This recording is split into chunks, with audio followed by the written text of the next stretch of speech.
هندردش شوية مع بعضينا عن موضوع الحب. أنا عايزة أفهم يعني إيه معنى الحب بالنسبة للناس.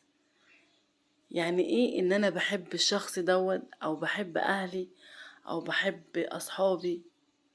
إيه معنى الحب بالنسبة لك؟ الحب مش كلام، الحب أفعال، الحب إحساس، الحب حاجة جميلة جدا. الحب لو الشخص اللي قدامك فيه حاجة وحشة انت بتقدر تخليها حلوة وبتخليه يصلحها وبتشوفها حاجة كويسة. الحب بجد حاجة جميلة جدا بس الناس بتفهمها غلط. الحب ان انا مزعلش اللي قدامي واسيبه زعلان. الحب ان انا مجرحوش، ان انا مقساش عليه، ان انا اسيبه زعلان. الحب بيخلي عاطفة جواك ما تقدرش تشوف الشخص اللي قدامك زعلان. بجد احساس جميل جدا وياريت الناس تفهمه، بس الناس فهماه.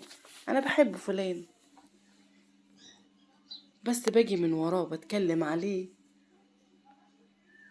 واغتابه. ما ده مش حب يا جماعة. الحب افعال مش اقوال. الحب احساس مش كلام. بجد لازم نحب بعضينا ونحب الخير لبعضينا، سواء بين الزوجين او الاهل او الاصحاب او الاقارب. لازم نخاف على بعضينا ونحب بعضينا من جوانا علشان نولد الحب بينا وميبقاش فيه كره بينا. ويا رب الفيديو يعجبك.